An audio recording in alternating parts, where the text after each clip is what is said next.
I work the graveyard shift at a small, usually mostly empty hotel just off the highway. The hours suck, obviously, but other than that, it's a pretty cushy job.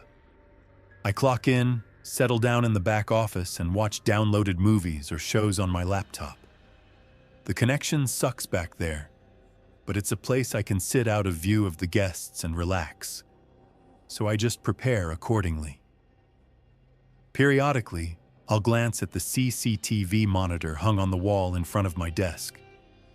Mostly it's just to see if there's anyone at the front desk that needs anything, or to see when my coworkers arrive in the morning so I can brush the Cheeto dust off my shirt and pretend like I wasn't half asleep only moments before they arrived.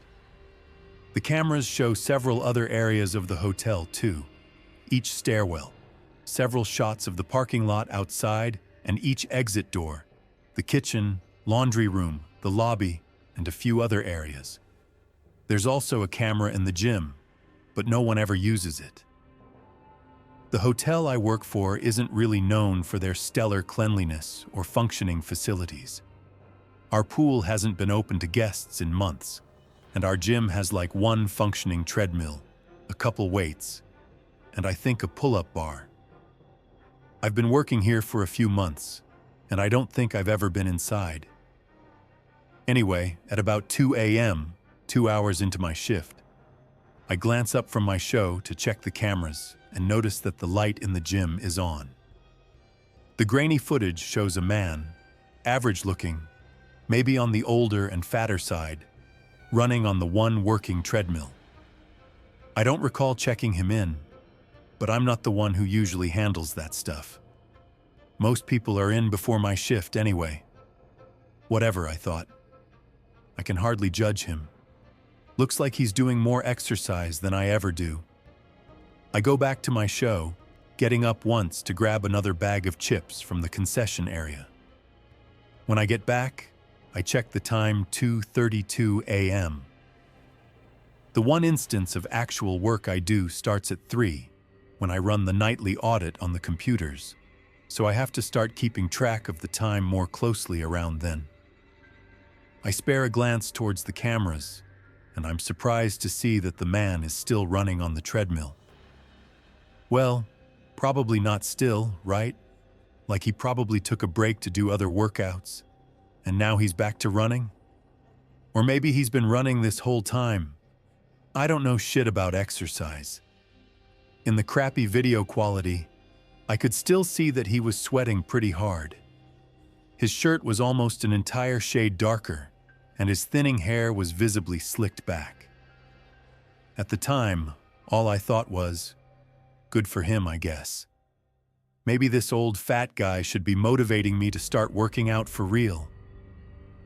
I finish another episode before getting up to start the audit process, which usually takes me a couple minutes. Before I left the office, I checked the cameras again, just because I didn't like being surprised by a guest waiting for me at the desk whenever I went up. My eye immediately caught onto the treadmill guy. Not just because he was still running, which was odd enough. I mean, it had been a full hour of, I'm pretty sure, non-stop running at a pretty quick pace for a guy like him. No, it's because this time he was staring straight at me. Well, not me, but the camera in the corner of the gym. I froze.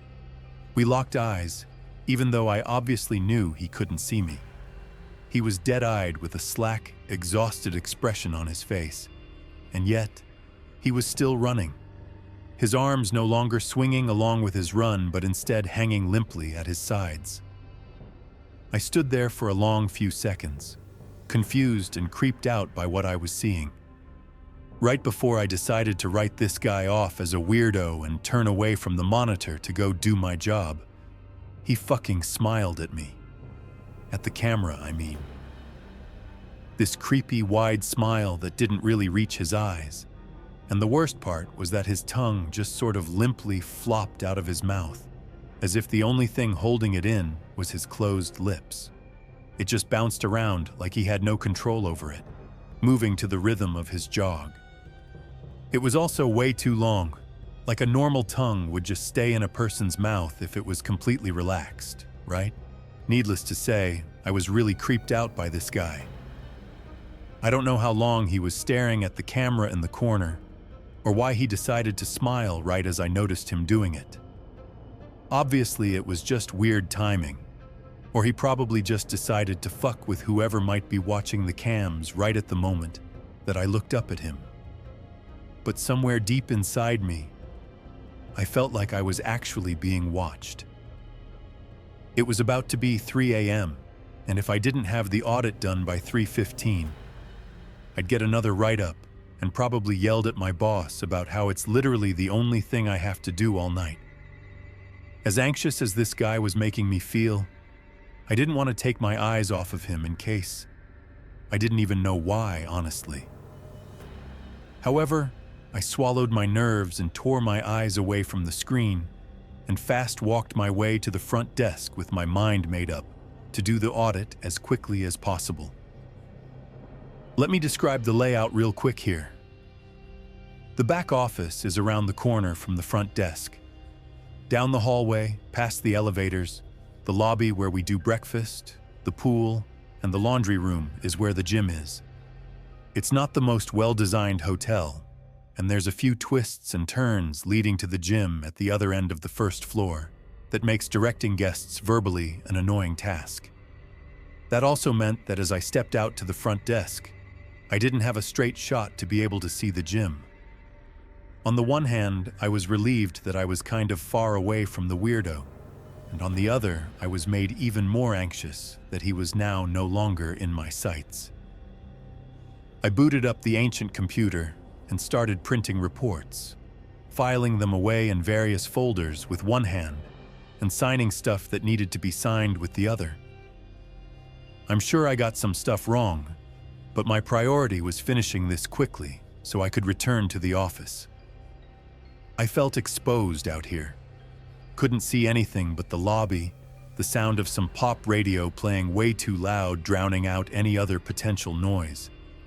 Every second for the 10 minutes that I was out there, I felt like something really wrong was about to happen. I had to bring some of these reports back to the office to file them away while the audit process was running on the computers.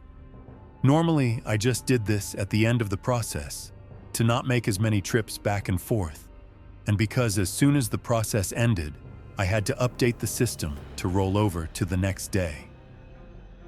If I didn't do that part within a minute of the process ending, the whole thing would get fucked up.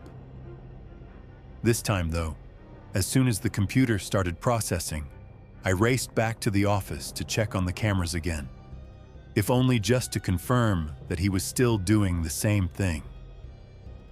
The first thing I noticed when I got back was that the light in the gym had turned off. I hadn't heard the heavy gym door open and close from the front desk, but maybe the stereo was just too loud to hear it.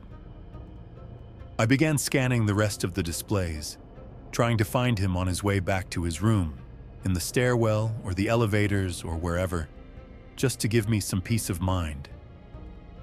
At first, I didn't see him anywhere on the cameras, until my eyes glanced back at the gym display. It was subtle, but the dim light on the treadmill display that indicated that it was in use looked like it was still on. I thought that maybe he just forgot to turn it off when he left. And then I saw him. He was still in there, still running. I just hadn't seen him at first in the dark. His body was barely lit by the treadmill, but that's not why I noticed him. His eyes were two pinpricks of light reflecting off the display, still staring directly at me. I choked back a gasp when I saw that. Why had the lights shut off while he was still in there? They were motion sensors. Maybe if he was standing perfectly still, they'd turn off eventually. But there he was, still running at the same pace. He was clearly exhausted, his whole body drooping forward as his arms swung back and forth. But his legs continued moving at the same speed as they were an hour ago when I first noticed him, and his head was craned at an unnatural angle to keep staring at me. In the back of my mind, I considered that maybe this man needed help, some sort of mental illness thing that made him keep running, but my fear kept me rooted to the spot, not breaking eye contact. I still had the audit process to complete, but there was no way I was taking my eyes off of him again. What the fuck? I muttered under my breath, but as the last word left my mouth, he suddenly stopped running and fell off of the treadmill, landing headfirst on the tile floor. The cameras didn't record sound, but I could swear I heard a crack. In my shock, it took way too long to react to the lights coming back on and him standing with his neck clearly broken and his head limply hanging backwards off of it. As soon as he stood, he ran out of the room, passing the laundry camera, the pool, and making it halfway through the lobby before I broke out of my paralysis to run and slam the door to the office shut, locking it in the process. A slam against the door shook the office 2 seconds after I had closed it, and then another, and another, like he was using his body as a battering ram. I looked back at the cameras, but there were none pointing directly at the back office's entrance. The only thing I could see was the trail he left of blood and what looked like shit all the way from the gym to the lobby. The entire room shook with the force of this fucking thing slamming itself against the door, and every call I tried to make to the police failed again and again. The door was heavy, but I didn't have faith in it holding up for that long if he kept going at this rate. I just kept looking back and forth between the door and the cameras, selfishly hoping that a guest would notice the commotion and draw this thing's attention away from me. I don't know what would happen to them if they did, but at the moment I was only focused on getting the fuck out of the hotel. After a few minutes, 3 to be exact, the banging stopped. It took a second for me to notice, but once I did, my eyes shot to the monitor. He was definitely still there since there were no bloody footprints leading away from the back office. I wish I could forget just how long I stood there, staring at the screen and willing it to show this thing walk away. But the display on the bottom right of the monitor showed me each excruciating minute, which is how I knew exactly what time another guest started making his way down to the lobby. At 6:28 a.m., I noticed movement on the camera that was pointing at the third-floor elevator. A young man dressed in workout clothes carrying a gym towel. My heart sank, and I began to think of ways to warn him or somehow prevent this thing from doing whatever it was trying to do. I could have pulled the fire alarm. I could have grabbed a chair or something to use as a weapon and jumped out at it. Hell, I could have at least stopped watching. I didn't do any of those things. I watched as the man entered the elevator at the 3rd floor and descended down to the lobby. The second those elevator doors opened, the creature that had been standing in front of my office door for the past 3 hours and 18 minutes made its move. With a speed I could barely keep up with over several camera displays, its mangled body ran on perfectly functioning legs towards the guest, slamming into walls and leaving a bloody imprint on them as it went. The guest made it 1 foot off of the elevator before this thing tackled him back into it. I only saw a spray of blood hit the opposite wall as the elevator door slowly closed again. This was my chance to get the fuck out of the hotel and never look back. But again, I found myself rooted to the ground in fear. I couldn't bring myself to tear my eyes away from the monitor, so I watched as the elevator door slowly opened once again. The guest walked out, just the same as he had walked in. He had the same chipper smile on his face, and I watched as he walked past the front desk, past the lobby and the pool and the laundry room, all the way to the gym. I was out the door and on my way to never coming back again before I could see him enter. I'm writing this in my car a few miles away from the hotel because I couldn't stand to go home yet, but I figured I should make my version of events public just in case. I know that man is running on the treadmill right now, and my coworkers or whoever else comes into the hotel next is going to have to deal with what I went through all over again. But I can't bring myself to care. I even feel too claustrophobic to stay inside my car at this point after spending so long in the back office. My legs are still shaking, and the only thing I want to do right now is run as fast and as far away as I can.